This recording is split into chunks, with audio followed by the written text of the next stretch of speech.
आइए दोस्तों, आप सबका स्वागत है आज के नए लेक्चर में। आज हम करेंगे लेक्चर नंबर 10 दिल्ली पुलिस के जीके के मिक्स 25 क्वेश्चंस का। तो जिसने अभी तक सब्सक्राइब नहीं किया चैनल को वो सब्सक्राइब जरूर से करें। तो देखिए अभी तक का रिपोर्ट कार्ड। देखिए हमने लेक्चर 1, 2, 3, 4, 5, 6, 7, 8 ओके 9 भी कर लिया। अब आज हम करेंगे लेक्चर नंबर 10। ठीक है, तो जल्दी से जल्दी मैं फटाफट से कोशिश करूंगा अगले 5 से 7 दिनों में 25 लेक्चर्स को कंप्लीट किया जाए। ओके, तो चलिए इसी के साथ हम अपना क्वेश्चन नंबर 1 शुरू करते हैं। क्वेश्चन नंबर 1 है, consider the following statements regarding the Indian constitution. Polity के सबसे ज्यादा क्वेश्चन आते हैं एसएससी के एग्जाम में। ओके, जीएस सेक्शन में पॉलिटी के सबसे ज्यादा क्वेश्चन आते हैं। देखिए स्टेटमेंट नंबर 1 क्या बोल रही है। The constituent assembly was constituted in 1946 under the cabinet mission plan. Okay, second है, doctor B R Ambedkar was the chairman of the drafting committee. Third है, the original constitution of India has 22 parts, 395 articles and 8 schedules. तो correct बताना है हमने। देखिए जो constituent assembly थी वो बिल्कुल 1946 के कैबिनेट मिशन के तहत ही बनाई गई थी। ठीक है, तो स्टेटमेंट नंबर 1 हमारी बिल्कुल सही है और सेकंड स्टेटमेंट भी सही है। बी आर अम्बेडकर थे जो चेयरमैन थे ड्राफ्टिंग कमेटी के। ओके, इन्हें फादर ऑफ इंडियन कॉन्स्टिट्यूशन भी बोला जाता है, बी आर अम्बेडकर जी को। ओके, और सबसे पहले जब हमारा संविधान बना था तो उसमें 22 पार्ट्स थे, 395 आर्टिकल्स थे और 80 शेड्यूल्स थे। ओके, तो तीनों स्टेटमेंट हमारे यहाँ पे सही है। 1, 2 एंड 3 इसका सही आंसर हो जाएगा। क्वेश्चन नंबर 2 है, with respect to the DPSP in the Indian constitution which of the following statements is are correct. Okay, तो DPSP are non justiciable meaning they can not be legally enforced by any court. मैंने आपको बहुत बार बताया है। Okay, बिल्कुल सही statement है ये। हमने क्या बताना है, करेक्ट ही बतानी है ना। Okay, they aim at establishing a welfare state in India. और थर्ड स्टेटमेंट है, article 44 mandates the state to secure a uniform civil code for the citizens throughout the territory of India. तो बिल्कुल तीनों statements यहाँ पे सही है हमारी। देखिए डीपीएसपी जो है वो नॉन जस्टिसिएबल है, मतलब अगर कोई फॉलो नहीं कर रहे डीपीएसपी को जो उसमें लिखा गया है तो हम उस पर केस नहीं कर सकते। ठीक है, हम उसके खिलाफ कोर्ट में नहीं जा सकते। ठीक है, इसका यह मतलब होता है फंडामेंटल राइट्स अगर वायलेट कर रहा है कोई तब हम कोर्ट जा सकते हैं, बट डीपीएसपी फंडामेंटल ड्यूटीज के केस में नहीं जा सकते हैं। सेकंड स्टेटमेंट क्या है, they aim at establishing a welfare state in India. बिल्कुल सही बात है ये। आपने कमेंट सेक्शन में बताना है कि वेलफेयर स्टेट कौन से आर्टिकल में लिखा गया है डीपीएसपी के अंदर। ठीक है, डीपीएसपी के under welfare state in India कौन से आर्टिकल में लिखा गया है वो आपने कमेंट सेक्शन में बताना है। ठीक है, और आर्टिकल 44 जो है वो यूनिफॉर्म सिविल कोड के बारे में बताता है। बिल्कुल सही बात है ये, बट यूनिफॉर्म सिविल कोड कहाँ कहाँ अप्लाई हो गया है। सबसे पहले तो उत्तराखंड में अप्लाई हुआ है, उसके बाद गोवा ने भी इसे मान लिया है। ओके, अब होता क्या यूनिफॉर्म सिविल कोड।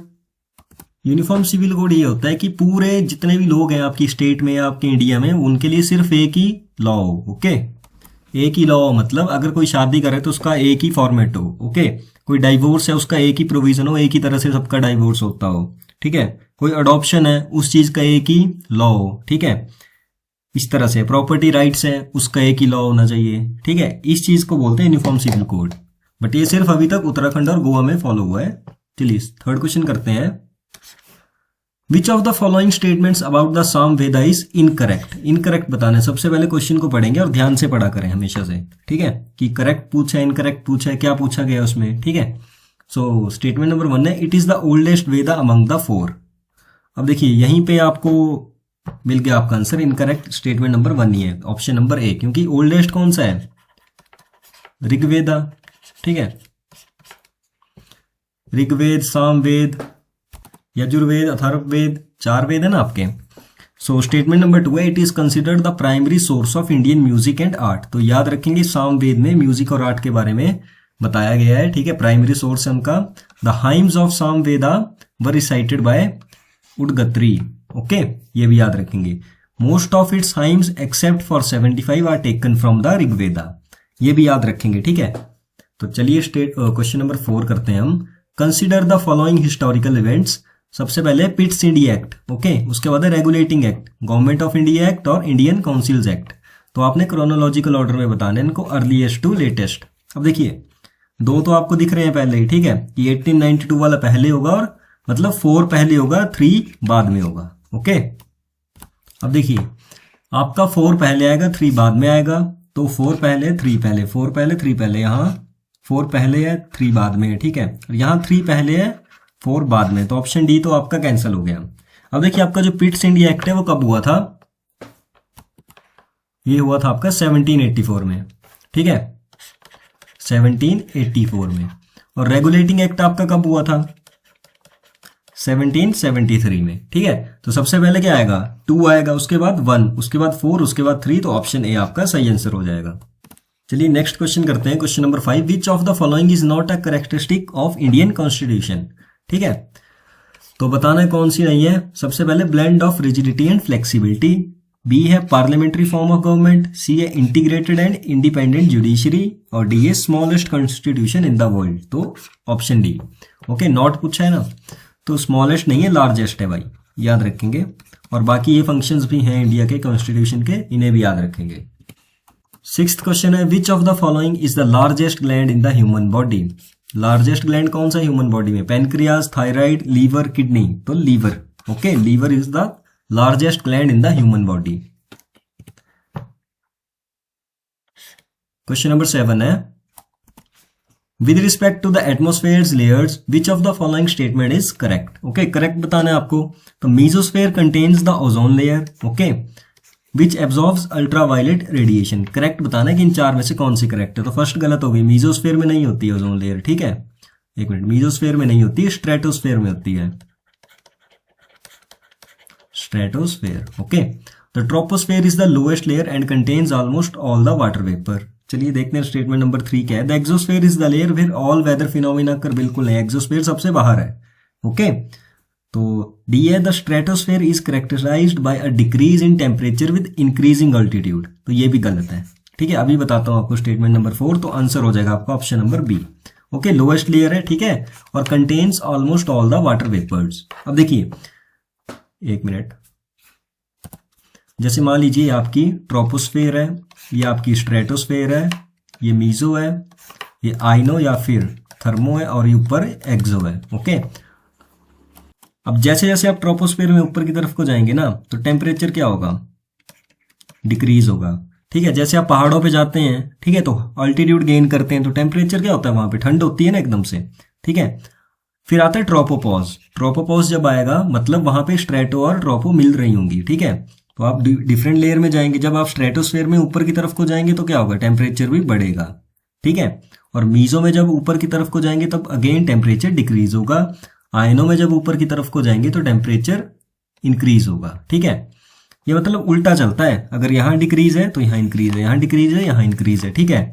और यहाँ ऊपर को जाएंगे तो यहाँ फिर से डिक्रीज होगा टेम्परेचर, ठीक है। अगर आप 1000 मीटर जाने पे 6.5 डिग्री का फर्क पड़ता है, ओके, ट्रोपोस्फेयर में। तो चलिए फिर अब करते हैं कौन सा आंसर हुआ इसका, ऑप्शन नंबर 20 का सही आंसर हुआ। चलिए क्वेश्चन नंबर 8 है, consider the following statements about the Indus valley civilisation या Harappan civilisation.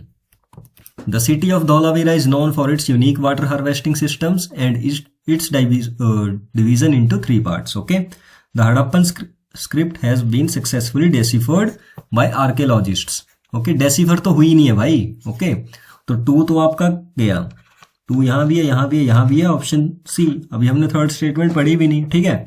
The people of the civilisation used burned bricks in their construction, ठीक है।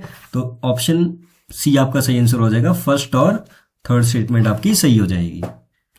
चलिए, डेसिफर का मतलब होता है कि उसे मतलब बदला नहीं गया है अपनी भाषा में, उनकी भाषा को अपनी भाषा में नहीं बदला गया है, ठीक है, पढ़ा नहीं गया उनकी भाषा को। तो क्वेश्चन नंबर 9 है, which of the following is the primary function of the RBI, ठीक है। अब देखिए इस क्वेश्चन में ना अगर आपको थोड़ी सी बेसिक नॉलेज भी है तब भी आप इस क्वेश्चन को बना लेंगे। अब कैसे, देखिए आपको सिर्फ ऑप्शन स्टेटमेंट नंबर 4 देखनी है। क्या आरबीआई आपको कभी डायरेक्ट पैसे देता है, direct lending to the public? क्या कभी ऐसा होता है कि आरबीआई आपको डायरेक्ट पैसे दे रहा है? तो नहीं होता। कौन सा ऑप्शन आ गया, ऑप्शन नंबर ए, ठीक है। अब देखिए फर्स्ट क्या बोला गया, इश्यूअर ऑफ करेंसी, बिल्कुल है, ठीक है। रुपए 1 के जो सिक्के होते हैं उन्हें या फिर नोट होते हैं उन्हें भारत सरकार देती है, ठीक है। और रुपए मतलब 2 रुपीज से लेके जितने भी बनते हैं आगे उन्हें इशू आरबीआई करता है। बट आरबीआई जो है वो रुपए 1 को भी सर्कुलेट जो होते हैं वो आरबीआई के थ्रू ही होते हैं, ठीक है। और बैंक टू द गवर्नमेंट, बिल्कुल ये भी सही बात है। जो लोन हो रहा है या कुछ भी हो रहा है गवर्नमेंट का, वो बिल्कुल बैंकर ऑफ गवर्नमेंट बोला जाता है आरबीआई को, ठीक है। Custodian of foreign exchange reserves, बिल्कुल ये भी सही बात है, ओके। तो देखिए जो डायरेक्ट लैंडिंग है टू द पब्लिक, ये बिल्कुल गलत बात है। आरबीआई कभी डायरेक्ट पैसे नहीं देते पब्लिक को, वो कंज्यूमर बैंक को करते हैं, ठीक है, सर्कुलेट, ओके। तो आई होप आपको समझ आ गया होगा। चलिए क्वेश्चन नंबर 10 करते हैं, बहुत सिंपल सा क्वेश्चन और इंपॉर्टेंट भी है, सीडीएस का पीवाई की हुआ है। Which fundamental right is also known as the heart and soul of the Indian constitution as per doctor B R Ambedkar, जिन्हें फादर ऑफ कॉन्स्टिट्यूशन भी बोला जाता है। तो ए है right to equality, article 14, B है right to freedom of religion, C है right to constitutional remedies और डी है राइट टू फ्रीडम। तो ऑप्शन सी आ जाएगा इसका, ठीक है, राइट टू कॉन्स्टिट्यूशनल रेमेडीज। चलिए 11 है the famous sun temple black pagoda is located in which state of India, Tamil Nadu, Orissa, Gujarat, Kerala. तो ऑप्शन बी उड़ीसा में है जी, याद रखेंगे। 12th क्वेश्चन है the concept of fundamental duties was incorporated into the Indian constitution on the recommendation of which committee. Kothari commission बिल्कुल नहीं है, education से रिलेटेड था, ठीक है।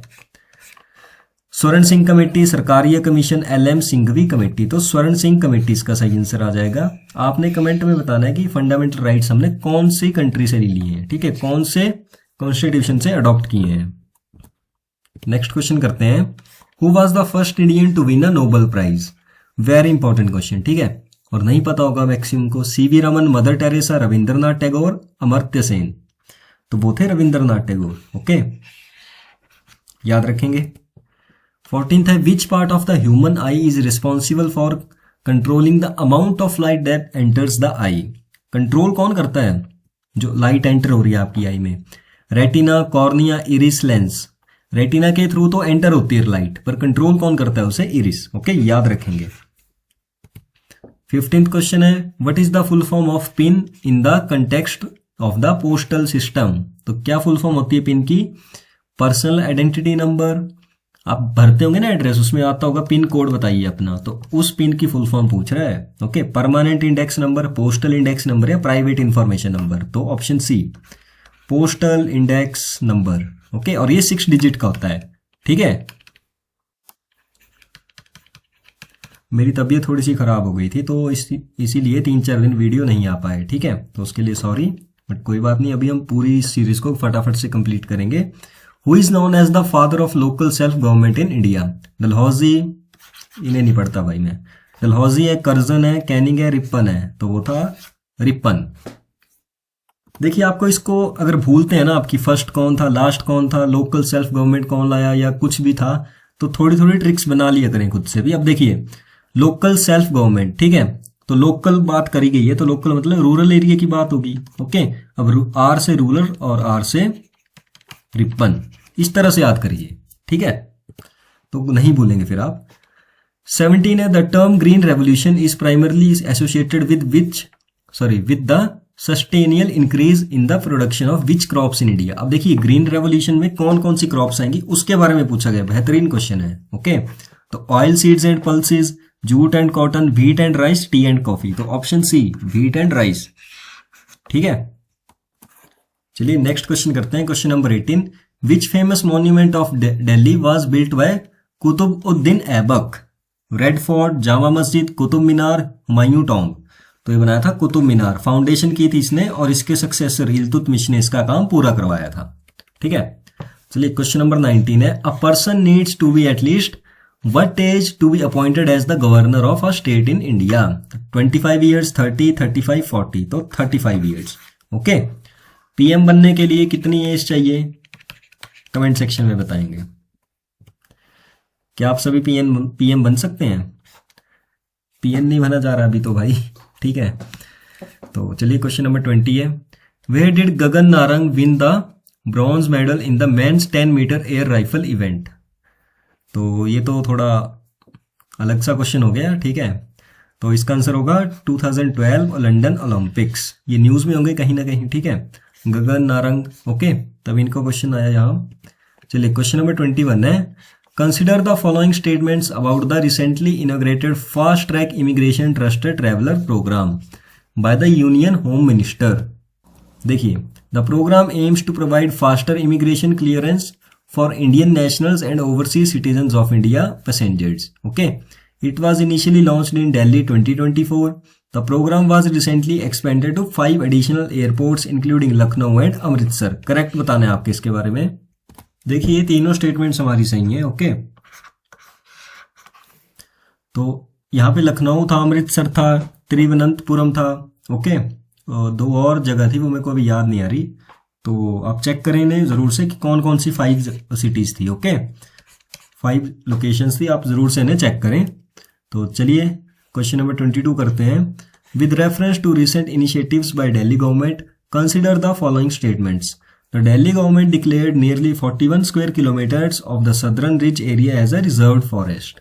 ओके, अब देखिए जब भी कोई ऐसा स्टैटिक फैक्ट हो ना, तो वो उसके चांसेस होते हैं कि बिल्कुल सही ही है वो। Okay, the primary aim of this declaration is to develop it into a commercial tourist hub. Okay, और थर्ड है the government plans to plant indigenous trees in the reserved forest areas. तो करेक्ट बताना है आपको। अब देखिए दिल्ली में इतना पॉल्यूशन चल रहा है। ओके, तो प्राइमरी एम उसका क्या होगा कि टूरिस्ट हब डेवलप करना है या पॉल्यूशन को फाइट करना है।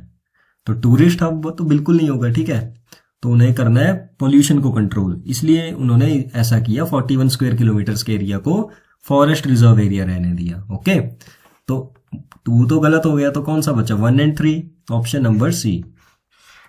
ठीक है, देखिए the primary aim of declaration is to combat pollution and strengthen the environment, not to develop a commercial tourist hub. बिल्कुल कॉमन सेंस भाई।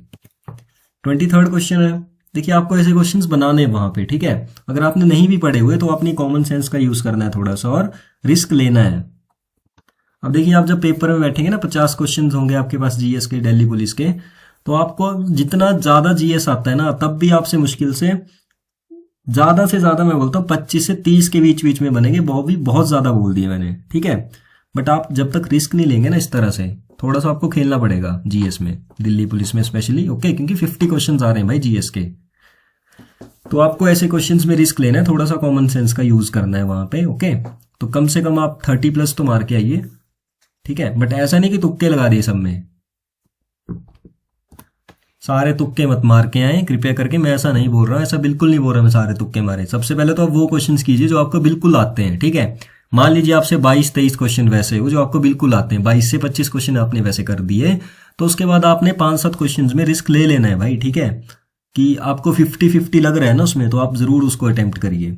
अगर आपने 5 क्वेश्चन वैसे अटेम्प्ट कर दिए, 3 ठीक भी हो गए, 2 गलत भी हो गए, या 2 ठीक हो गए 3 गलत हो गए, तब भी आप फायदे में ही हो। ओके, चलिए, अगर आपका 50-50 भी है ना गट अंदर से, ठीक है, तो ऐसा नहीं हो सकता कि सारे गलत हो जाएं, ऐसा बहुत कम चांसेस हैं। ओके, चलिए 23rd क्वेश्चन करते हैं। Consider the following statement regarding the Vishram गृह project launch by Delhi government. Okay, जो दिल्ली में चल रहा है ना उसके बारे में पढ़ना बहुत जरूरी है।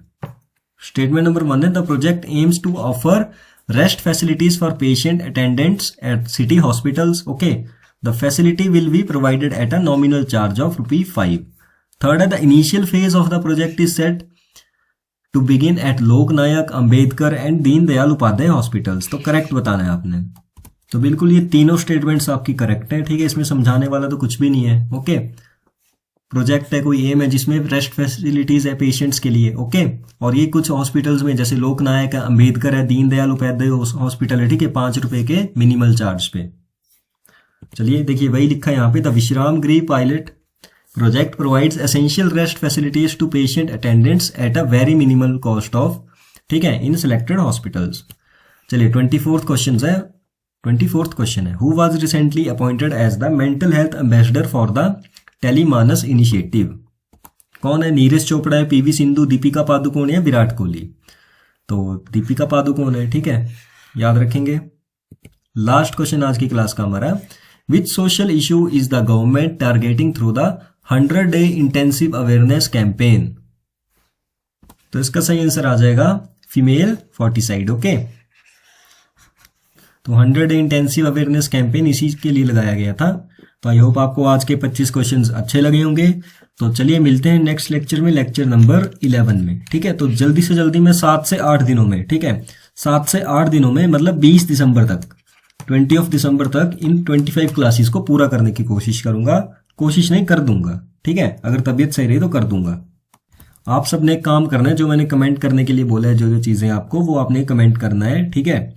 एंड आपने सब्सक्राइब भी करना है चैनल को और लाइक भी करना है, ठीक है। तो चलिए मिलते हैं लेक्चर नंबर 11 में, तब तक के लिए जय हिंद जय भारत।